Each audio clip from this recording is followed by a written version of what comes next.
अमाला ma'am, बहुत बहुत स्वागत आपका।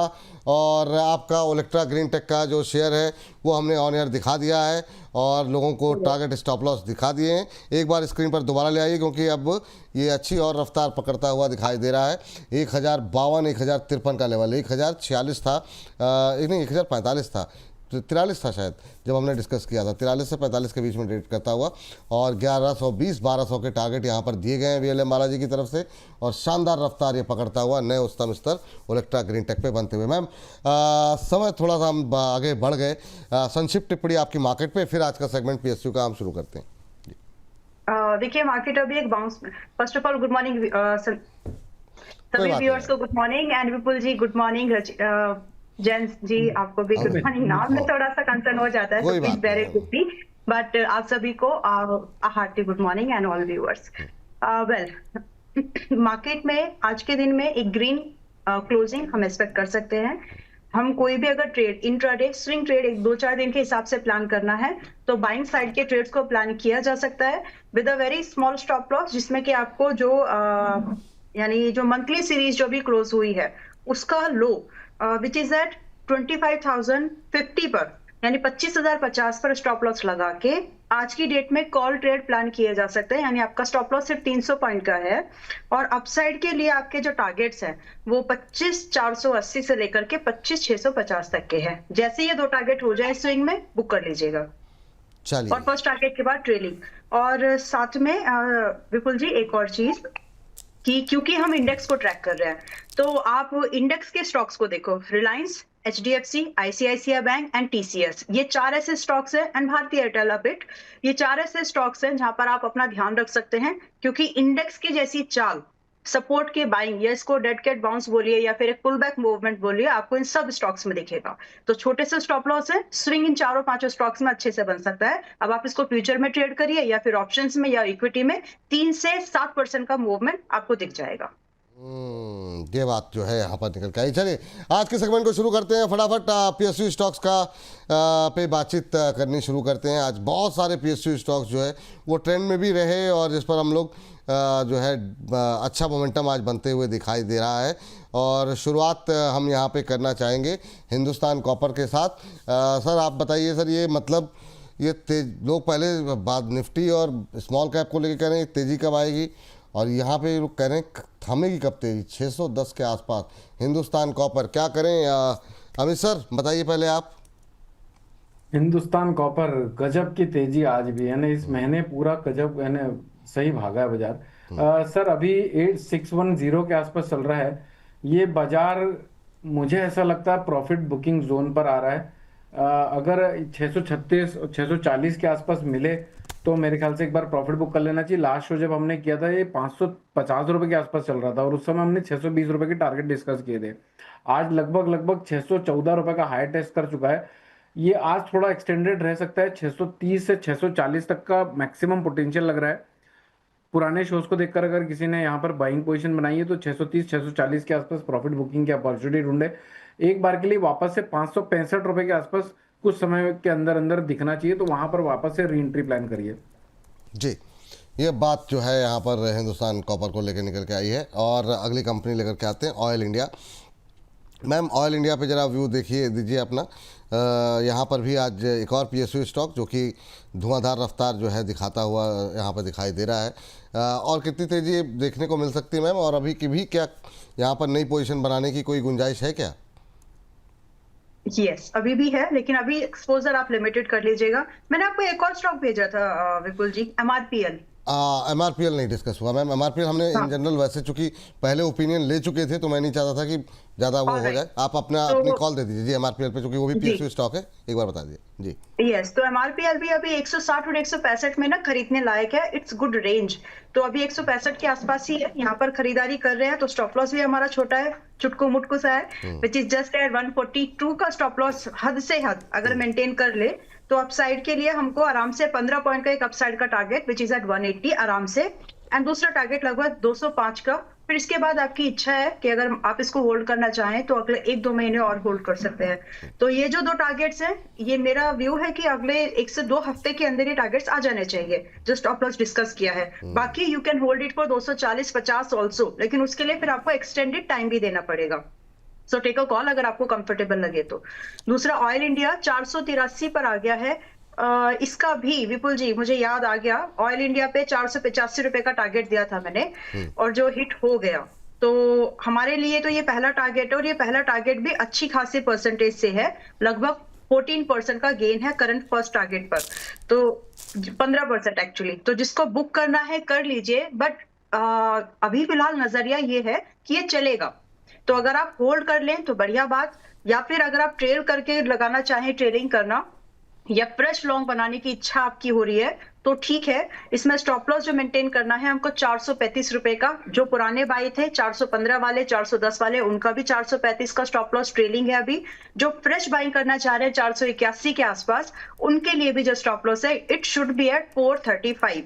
एंड जो अब यहाँ से सेकंड टारगेट की बात हो रही है, तो यहाँ पर अभी हमको लगभग 510 रुपए का पहला टारगेट जो अब आ रहे हैं उनके लिए, बाकी तो सेकंड के लिए तो है ही, और लगभग आपको 540 रुपए का दूसरा टारगेट दिख जाना चाहिए फरवरी के दौरान तक। तो ये मतलब फरवरी क्लोज होते होते, तो ये टारगेट्स के लिए अभी भी इसमें मौका है। 1 महीने का नजरिया है इन 2 टारगेट्स के लिए। चलिए, 1 महीने का नज़रिया आप यहाँ पर रखें इन 2 टारगेट्स के लिए। ये राय ऑयल इंडिया को लेकर के निकल के आ रही है। अब नज़र डालेंगे नाल्को के ऊपर। नाल्को पे सर ज़रा आप देखिए, एल्यूमिनियम में अभी क्या, क्योंकि जिंक में अब थोड़ा डर लग रहा है, और क्या नाल्को में अभी भी पोजीशन बनाई जा सकती है 404 के पास, अमित जी?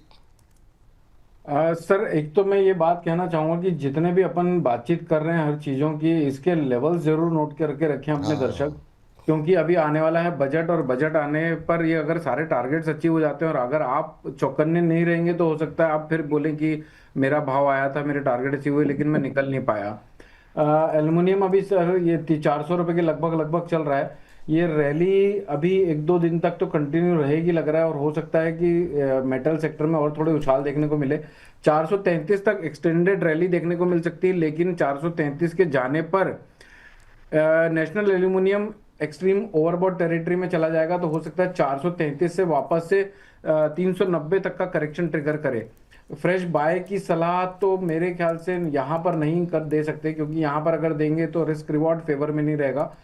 385 के आसपास मिले तो वहां पर एक बाय प्लान कर सकते हैं 360 रुपए के नीचे के स्टॉप लॉस से। 425-435 रुपए तक के भाव 2 से 3 दिनों में देख सकते हैं। ये बात जो है नाल्को को लेकर के निकल के आ रही है। नाल्को भी अच्छी मजबूती। मैम, ये हिंदुस्तान जिंक का करें क्या आप? मतलब ये और कितनी तेजी बाकी रह गई है, मतलब हिंदुस्तान जिंक के अंदर आज भी 750 के ऊपर, मतलब अब डरा रहा है, लेकिन ये है कि जब तक टूट नहीं रहा है बहुत लोग पोजीशन बनाते जा रहे हैं इन लेवल्स पे भी। क्या थोड़ा अब रिस्की लग रहा है आपको? हाँ, देखिए, वैल्यूएशन को अगर आप ढूंढेंगे सिर्फ चार्ट पर रिस्की लगेगा, but if you see the macro factors around तो नहीं रिस्की लगेगा, क्योंकि जिस तरह से फ्लो पैसों का ईटीएफ्स में आ रहा है ना, सिल्वर के ईटीएफ्स में, आप मेटल्स के ईटीएफ्स में, वो पैसा लगाएंगे कहाँ पर? 2 ही रिसोर्सेज हैं, या तो स्टॉक्स या फिर आपका जो कमोडिटीज है। तो वो एक बहुत ऑब्वियस चीज है विपुल जी कि ये जो अपसाइड की मूवमेंट है, मैं पहले भी बोल चुकी हूँ, बार बार बोल रही हूँ, अभी जनवरी से भी अगर कोई सुन रहा होगा, दिसंबर से भी कोई सुन रहा होगा, तो उन सबको समझ में आना चाहिए कि पूरा 2026 और 27 लगभग आधा पूरा मेटल्स के नाम है। मैं किन शब्दों में समझाऊं मुझे समझ में नहीं आ रहा है। यहाँ से मैम क्या मतलब, क्या 1000 रुपए का टारगेट देखते हो तो मतलब एक 1000, यस, एक लगभग मतलब एब्सोल्यूट परसेंटेज बोलना मे बी थोड़ा सा हाइपर एक्सपेक्टेशन सेट कर देगा, बट इट इज पॉसिबल कि आपको यहाँ से लगभग 1000 का जो आपने नंबर लिया ना, आज सुबह किसी की क्वेरी थी, मैडम मैं आपकी रिकमेंडेशन पर 360 से बैठा हुआ हूँ, तो मैं 1 साल और होल्ड कर लूं क्या? अगला टारगेट क्या होगा? ये सवाल है हमारे पास जो आया है। सो मैंने मतलब मुझे दिखता है कि 1000 तक आराम से जाएगा। इसको बहुत ज्यादा इफ एंड बट्स करने की जरूरत नहीं है। What you need to do, अगर आप बहुत ज्यादा ओवर एक्सपोज्ड हो, एक वेटेज होता है ना, कितना वेटेज आपने लगाया हुआ है, तो उस चीज में अगर अगर आप थोड़ा सा अंडरवेट मतलब थोड़ा सा हल्के हो जाइए, क्योंकि ये बहुत चला है। तो अगर आप थोड़ा सा पैसा निकाल के जो आपका बेस कैपिटल है उसको भी लगा रहने देंगे, प्रॉफिट को निकाल लीजिए, प्रॉफिट को ईटीएफ्स पे शिफ्ट करिए अगर आप कर सकते हैं तो। और बाकी अगर आप स्पेसिफिक स्टॉक में है, 1000 का वेट करो अगले 1 साल तक, और ये बहुत बढ़िया पॉसिबिलिटीज है विपुल जी। अप्स एंड डाउन्स आएंगे, मतलब वो मुझे इसलिए एक्सप्लेन करना पड़ेगा कि अगर आप ये समझे, नवंबर से अभी तक स्टॉक 60% के गेन पर बैठा है। पूरे साल भर की तो बात अलग करेंगे, तो 60% के गेन में कभी भी कोई भी ऐसा खराब सा दिन आ सकता है जिसमें कि ये 15%, 20% एक हफ्ते के अंदर में टूट जाए। तो वो टूटेगा लेकिन चलेगा भी वैसे ही, क्योंकि इसके मैक्रो फैक्टर बहुत स्ट्रांग है अभी ओवरऑल कमोडिटीज में। ठीक है, तो इस हिसाब से आप 1000 का टारगेट पकड़ के चलो अगले 1 साल तक। अभी तक के जो टारगेट दिए थे मार्च तक के, सारे हिट हो गए हैं। 700 का दिया था, डन एंड डस्टेड है। बट आगे अभी 1 साल 26 की बात करेंगे तो 1000 के आसपास बिल्कुल आसानी से एक्सपेक्ट कर सकते हैं। तो फ्रेश लॉन्ग बनाना है या नहीं, बनाइए, थोड़ा बनाइए, क्योंकि आप परसेंटेज की जो बात कर रहे हैं अभी, यहां से 1000 का मतलब है 40% 1 साल के अंदर। तो आप अपने एक्सपोजर को लिमिट कर लीजिए एंड हैव सम प्रोविजनिंग, थोड़ा सा प्रोविजन रखो कि जब ये 15 से 25% टूट जाए हफ्ते के अंदर, 10 दिन के अंदर, व्हेनेवर, वहां पे थोड़ा एडिशन करना हिम्मत से। चलिए, इस बीच मतलब जो है क्या, मतलब कन्विक्शन के साथ आपने कहा है, तो देखिए उम्मीद करते हैं कि मतलब लेवल्स देखने को मिले। ट्रेनिंग रेंज जी कह रहे हैं ये बात विपुल सर, क्या एनर्जी लेवल है आज के शो में, मज़ा आ गया। आप एब्सेंट ना किया कीजिए प्लीज़, अपनी हेल्थ का ध्यान दें, कोल्ड ड्रिंक कोल्ड वाटर ना पिए, आप वार्म वाटर ऑलवेज पिए। Thank you sir. अपना नाम भी लिख दिया कीजिए नीचे, नाम के साथ जो है धन्यवाद बोल दिया करें आपको। बहुत बहुत धन्यवाद आपका इतना ध्यान रखने के लिए और इतनी अच्छी अच्छी टिप्पणी करने के लिए। बीईएल और बीडीएल, नीलकमल चौहान जी की टिप्पणी आई है सर। अमित सर आप देखिए बीईएल और बीडीएल को लेकर के अभी आपकी राय क्या है, क्या करना चाहिए? जीआरएससी और डेटा पैटर्न पे आप मैम ज़रा एक बार के लिए नज़र डाल लीजिए, क्योंकि कल तो काफ़ी डिटेल में हर्ष ने इस पर चर्चा की थी रक्षा क्षेत्र को लेकर के, लेकिन जब तक छू के ना जाए थोड़ा सा मतलब अधूरा अधूरा सा लगता है। तो आप डेटा पैटर्न और पीएसयू सारा आप तो बस अपना अपना सा लगता है, अपना सा लगता है। वाह वाह वाह, आप भी गजब शानदार शायर होती जा रही मैम। वाह वाह। सर आपकी टिप्पणी पहले। विपुल जी, बीएल को फ्रेश लॉन्ग भी किया जा सकता है। आज की क्लोजिंग अगर 425 रुपए के ऊपर की होती है तो इसको बिंदास बाय करें। 410 रुपए के नीचे के स्टॉप लॉस से 455 रुपए ऑन द वे लग रहा है आज, यानी बजट और बजट के 1-2 दिन के आगे पीछे, यानी शॉर्ट टर्म में टारगेट दिख रहे हैं 5 से 7% यहाँ से बढ़ने की गुंजाइश आराम से है। बीडीएल की अगर मैं बात करूं तो बीडीएल में सर अभी मुझे ऐसा लगता है जब तक ये 1615 रुपए के ऊपर निकल के क्लोज नहीं होता है, देखिए अगर बजट के टाइम पर इसमें कोई अपसाइड मोमेंटम ट्रिगर होता है, लेकिन ये फिर भी 1615 रुपए के ऊपर क्लोज होने में सक्षम नहीं हो पाता है, तब तक तो हम इसके ऊपर के पोटेंशियल कम दिखते हैं। और ऊपर के पोटेंशियल भी हो सकता है फिर ये 1750 और 1950 को टेस्ट करें, लेकिन उसके लिए इसको 1650 रुपए 1620 के ऊपर क्लोज होना पड़ेगा, वरना मुझे लग रहा है ये ज्यादा पोटेंशियल नहीं है। एक रेंज बाउंड बाजार दिख रहा है 1600 रुपए और 1400 रुपए के बीच का, तो 1400 के आसपास आए तो लॉन्ग करिए, 1600 के आसपास आए तो उसकी प्रॉफिट लेते रहिए। ठीक सर। ये बात हो गई बीईएल और बीडीएल को लेकर के। मैम जीआरएससी डेटा पैटर्न के लिए हमारे एक दर्शक थे, उन्होंने धनराशि भी हमें भेजी है। उनका नाम जो है हमारे प्रोड्यूसर साहब ने भेजा था, एक बार मैं कोशिश करता हूँ कि सर का नाम जो है वो शुभम चतुर्वेदी जी थे, और इनके पास 50 शेयर हैं 2350 के भाव पर। और इन जनरल व्यू भी मैम जिनके पास नहीं भी है या फिर है भी, आपका व्यू क्या रहेगा? इनको 50 रुपये बन रहे हैं। ऑलराइट, तो बीडीएल पहले डेटा पैटर्न की बात करेंगे, डेटा पैटर्न और जीआरएससी ये दो हैं आपके जी।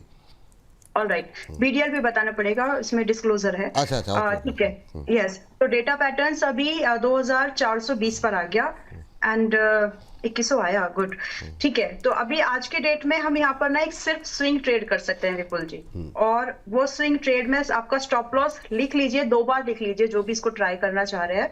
2 बार इसलिए क्योंकि एक बार मिस करो, दूसरी बार मिस मत करना। तो आप चाहें तो बहुत अच्छे से नोट करिए कि आपको इसको 2200 के नीचे नहीं रखना है। एक थोड़ा सा एक्सटेंडेड पुल बैक, वर्ड्स को ध्यान से समझिएगा, एक्सटेंडेड पुल बैक आपको 2530 तक दिख सकता है as first target, and possibly second लगभग 2700 पर। तो ये स्विंग ट्रेड के टारगेट्स है with a very strict stop loss approach. आप इसमें आज के डेट में भी 2420 पर फ्रेश एंट्री बना सकते हैं। नाउ जिन लोगों के पास में पहले से है वो लोग भी, अगर आप एवरेज करने की इच्छुक हैं तो बजट है, बहुत सारी चीजें अराउंड द क्लॉक है, अगर आप इस चीज को ध्यान से रख के सिर्फ 2200 का स्टॉप लॉस एग्जिट कंडीशन पे आप रख सकते हैं तो आप थोड़ा बहुत एडिशन आज करिए। आपका थोड़ा सा जो लॉस है, अगर आप पहले से हेवी बाय पर हैं तो मतलब ऊंचे दाम पर बाइंग है तो आपको थोड़ा बहुत एग्जिट यहाँ पर प्रॉफिटेबल बन सकता है। So there are two targets, 2530 close to and 2700, जिसमें कि स्टॉप लॉस 2200 का मेंटेन करना है। एंड दूसरा स्टॉक है GRSC। GRSC इन्वेस्टमेंट के लिए मतलब मुझे ठीक लग रहा है विपुल जी। 200 दिन के मूविंग एवरेज के पास में है, छोटा सा स्टॉप लॉस है। अगर आप उस स्टॉप लॉस को एक इस नजर से देखिए, सीधा सा, चलिए घुमा फिरा के बात नहीं करेंगे, 200 दिन के मूविंग एवरेज के पास ये स्टॉक अमूमन एक इन्वेस्टमेंट के लिए एक अच्छी अपॉर्चुनिटी हमेशा से क्रिएट करता आया है। And when today we are discussing, मैंने पिछले बार भी यही बात की थी, आज जो मैं फिर से डिस्कशन में ला रहे हैं, और इसका हिस्ट्री ऐसा रहा है कि जब भी ये 200 दिन के मूविंग एवरेज इसके आसपास टहला, मतलब कुछ महीने रहा फिर वहां पर, एंड इसके बाद लगभग 60 से 120% तक के गेन इसने दिए हैं। और इसमें समय कितना लगा? समय इसने जो लगभग लिया है less than 1 year. Now the same equation, वही समीकरण फिर से बन रही है। तो अगर आप उस चीज को समझ जाएं, एक्सपोजर कम कर लीजिए ताकि जब ये थोड़ा बहुत 10 से 20% आपको ये डिप दिखाए आपकी बाइंग से, तो आपको डर नहीं लगना चाहिए, because here we are talking about 60 से लगभग 120-130% गेन की, जो कि 1 साल का नजरिया है। होप आप इसको अच्छे से समझ गए हैं। And now with this view, आज की डेट में GRSC को फिर से हम खरीद सकते हैं, जिसमें कि 2450 के से लेकर के 2400 इस रेंज में एक खरीदारी का व्यू बनाए। पॉसिबल टारगेट जो आराम से पहला बनना चाहिए, अगर आप स्विंग में स्क्वायर ऑफ करें 2800 और लगभग 4200 के टारगेट आप देख सकते हैं। इसमें स्टॉप लॉस क्या रखना चाहिए आपको? जैसे कि मैंने बोला है कि स्टॉप लॉस की जगह पर आप एवरेजिंग वाला व्यू रखिएगा, फिर भी एक स्ट्रिक्ट स्टॉप लॉस 1900 का रहना चाहिए। तो बस इस व्यू के साथ में इसमें एक अपॉर्चुनिटी देखी जा सकती है। विपुल जी, BDL के बारे में बताना पड़ेगा। यस, BDL में फ्यूचर एंड ऑप्शंस में हमने मेंबर्स को लॉन्ग पोजीशन आज फिर से इनिशिएट कराई है, एंड स्विंग में भी हमने एक ट्रेड दिया है। So it's an open call for us, क्योंकि इसका नाम आया है इसलिए मुझे बताना रहेगा। ठीक है मैम, बिल्कुल। इसका टारगेट भी बता दीजिएगा बाद में अभी, लेकिन हाँ, पहले सर मझगांव डॉक आप देख लीजिए सर। अमित सर, समय ज़्यादा हो गया है, 22 हो गया है, अभी हर्ष का सेगमेंट बाकी है। और मैम, आप जुपिटर वैगन पे बहुत सवाल हैं, तो एक जुपिटर वैगन देख लीजिए। रेलवे पे और कोई सवाल डिस्कस करने का टाइम है नहीं, तो बहुत फास्ट बिल्कुल लेवल्स के साथ। पहले अमित सर आप। सर, मझगांव डॉग अभी यहाँ से 2570 रुपये और 2550 से 2540 पकड़ लेते हैं। 2540 तक एक्सटेंडेड रैली दिखा सकता है। अभी 2422 रुपये के आसपास चल रहा है। अगर किसी को बाय करना है तो 2370 के आसपास, अभी प्रीवियस लो जो 2295 रुपये का लगाया उसने, उसके स्टॉप लॉस से 2525 रुपये के टारगेट के लिए बाय किया जा सकता है। और बजट के दिन और बजट के एक दिन आगे पीछे इसका प्रॉफिट ले सकते हैं। बिल्कुल, बजट के आगे पीछे इसमें प्रॉफिट मिल सकता है। मैम, आपका नंबर जुपिटर वैगन JWM, ठीक है। According to me it's a buy. आप इसको पहले से उसी रेंज में चल रहा है, खरीदारी करिए। खरीदारी करने के साथ ध्यान में रखिएगा कि 270 और 60 अगर आ जाए अराउंड द बजट, तो इन्वेस्टमेंट के लिए वो और एडिशन करने की अपॉर्चुनिटी है, जिसमें कि फिर आपको अच्छे टारगेट्स जो मिलेंगे, यानी आज भी खरीदना 270 पर भी खरीदना ही है, और जिसमें कि पॉसिबल टारगेट आपको 370 फर्स्ट टारगेट एंड लगभग 450 दूसरा टारगेट। बड़े टारगेट्स रखो क्योंकि आपको एक रेंज इसमें मिल सकती है। स्टॉप लॉस जो मेंटेन करना है, हाँ मैम, कंप्लीट कीजिए जी। स्टॉप लॉस जो मेंटेन करना है जस्ट 235 रुपए का। ठीक, चलिए हर्ष आ चुके हैं मैम, लेकिन खाली लेवल बता दीजिए यूनियन बैंक को लेकर के। बैंक कोई नहीं डिस्कस हुआ है, तो एक बैंक भी हम PSU का पकड़ ले। यूनियन बैंक में अच्छा मोमेंटम है, लोअर लेवल से तेज रिकवरी आ रही है, 1.5% ऊपर। सिर्फ लेवल बता दीजिए फटाफट। ओके, मेंटेन स्टॉप लॉस जो है पहले अभी खरीद सकते हैं क्या इस रिकवरी में? यस, 168 रुपए का स्टॉप लॉस रखिए। फ्रेश खरीदारी 177 पर कर रहे हैं तो टारगेट 182 एंड 190। 182 190 182 190। चलिए ठीक है।